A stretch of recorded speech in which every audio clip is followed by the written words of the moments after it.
In Mark chapter 15, we're going to pick up in verse 1 through 5, looking at a phenomenal story, very sobering, as we watch the Messiah get persecuted and have to suffer attacks, verbally, physical, in so many ways.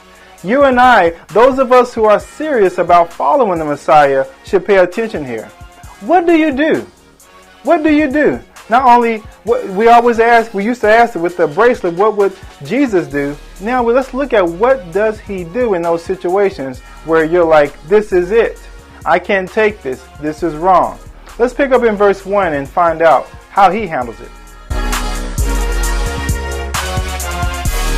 Because immediately in the morning, the chief priests held a consultation with the elders and scribes and the whole council, and they bound Yahshua, led him away, and delivered him to Pilate. Then Pilate asked him, "Are you the king of the Jews?" He answered and said to them, "It is as you say." And his chief priests accused him of many things, but he answered nothing. Then Pilate asked him again, saying, "Do you answer nothing? See how many things they testify against you?"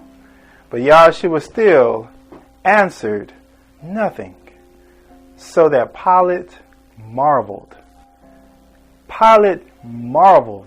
I love watching the different words they use in different translations. He was astonished. He was amazed. He said nothing, and rightfully so. He should be amazed.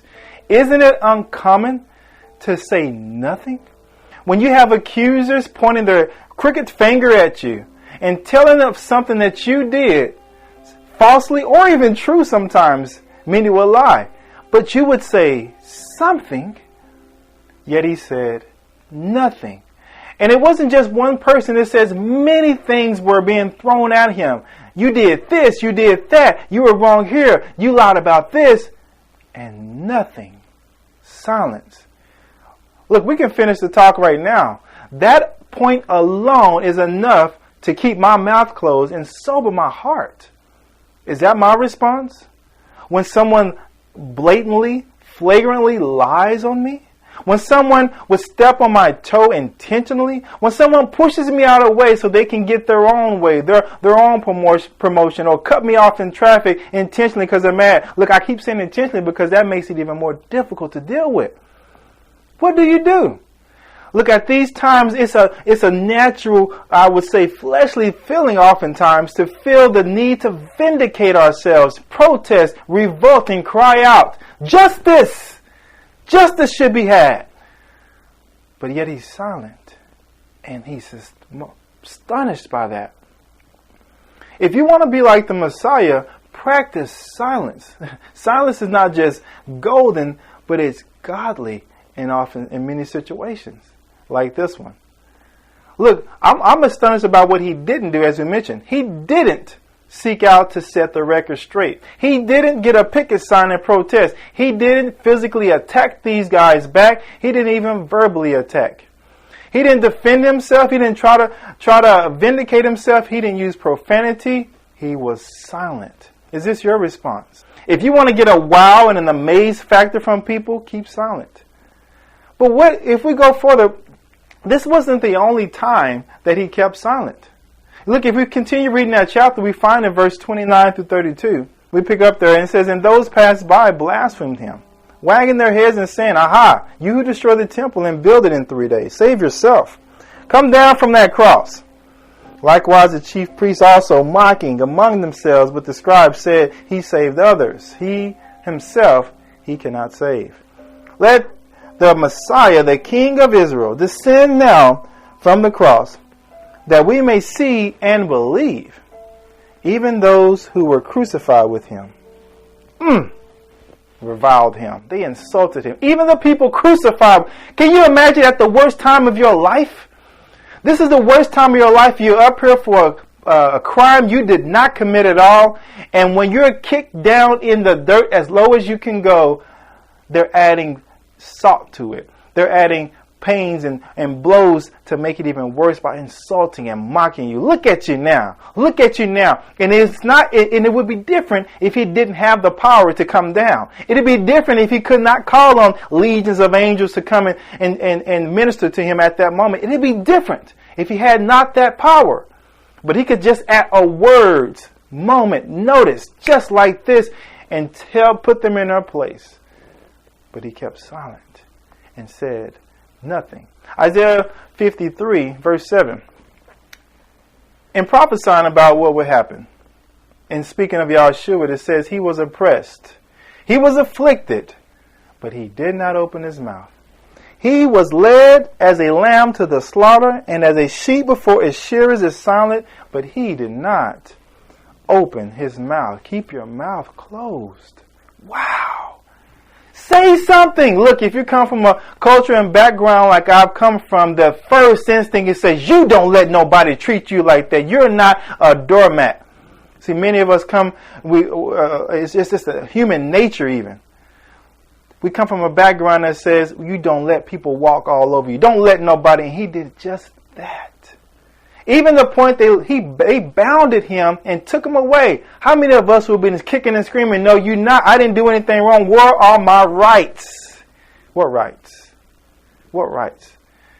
See, he wasn't like that. We are called to imitate such submission and silence. I remember one time I got the opportunity to be a part of the jury selection, and one of the defense lawyer was telling us that it may be likely that they could plead the Fifth Amendment.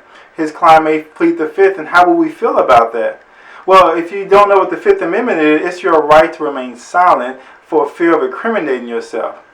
Now, be honest, a lot of people had a hard time with the idea of a person who is innocent remaining silent. What does it look like for you to remain silent if you're innocent? An innocent man speaks out. An innocent man or woman is like, hey, no, that's not me. Why would anybody not want to speak up for themselves? That was an interesting situation that applies here. We got to say something. But yet he said nothing. Look, but what does that have to do with me? What does that have to do with us? If we're serious about following the Messiah, this is a serious call here that says you too must walk in this way.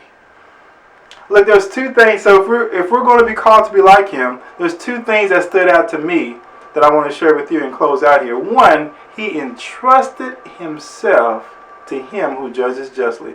In 1 Peter chapter 2, verse 20, it says, for what credit is there in enduring a beating when you sin? But what if you suffer for doing good and you endure it? This finds favor with Elohim. For to this you were called, because Messiah also suffered for us, leaving us an example that you should follow his steps. Wow. Who committed no sin, nor was deceit found in his mouth.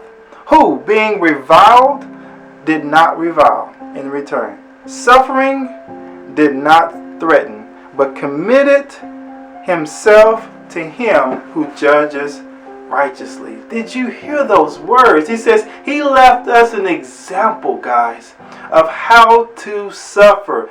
Look, we sometimes get shocked and surprised that people who are close to us, family members, friends, co-workers, whomever it is giving us not just a hard time, but maybe pointing you out, persecuting you, and people are just giving you a hard time. What's going on? He says, this is going to happen. You are going to suffer. No servant is greater than his master. If they hated me, they will hate you also. Remember that scripture, I believe John 15. They will hate you.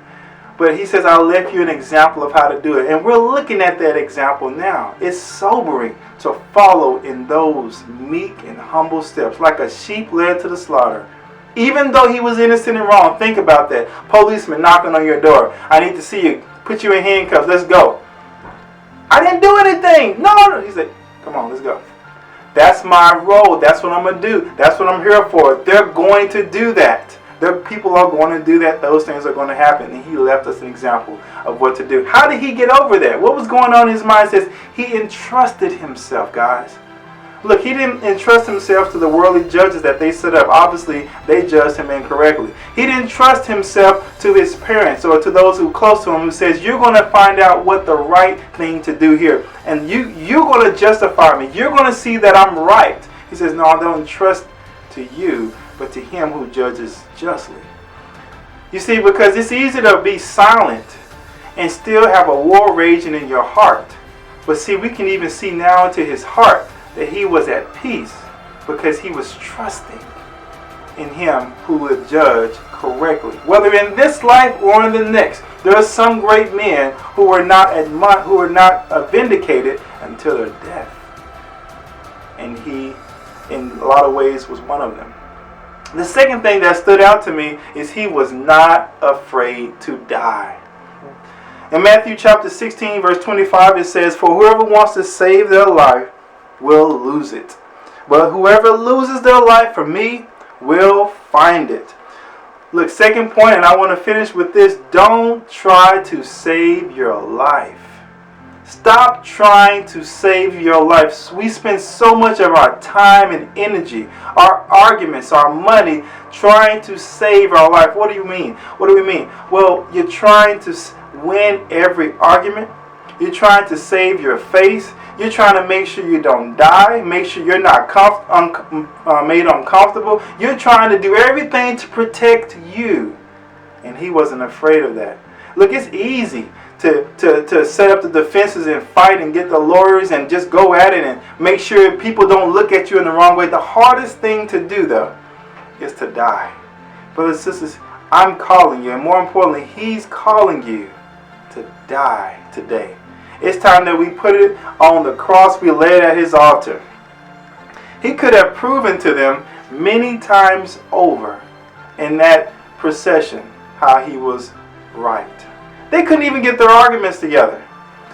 But he didn't. He could have simply said, here, look at this fact, look at that fact. He did not. He says, I choose death. Let him who judges justly take care of that. He could have done that, but he didn't. He just died. Stop trying to save face. Stop trying to win everything and just die. It took me a long time to get this, and I'm still learning this. You're not going to win everything. You shouldn't win everything. You're going to look bad. You're going to be mistreated. It's time to die. In verse 39, I want to close in this verse because I think this sums it up well. When they saw him die on the cross, there was a soldier standing there who uttered these words, surely this man was a son of Elohim. Wow! He finally got it? What did it take for this man to finally get it? Surely. You know, it's as if he was pondering it the whole time that, well, maybe he is, it could be, I think, yeah, this could... Yeah, surely now, without a shadow of a doubt, when he died, it was sealed. This man is the Son of God. It's going to take your death to win some of your friends over who you're praying for. There's some people who have not gotten eternal life yet because you have refused to die. You're trying so hard to save face and protect your pride, to win all the arguments in the scriptures, to make sure you tell them all the right things and appear flawless, but you haven't died to you, and they're not helped. He died, and they said, surely. See, look, I think for us it's going to mean being meek, being open, but don't be afraid to die, and so that others can live. In conclusion, look, how did the Messiah handle suffering? Very quietly. He entrusted himself. There was a peace in him that should reign in us, so much so that men and women look at you and say, wow, I'm amazed and marvel. Look at how he trusts someone or something greater than himself. Guys, I love you. Until next time, be blessed.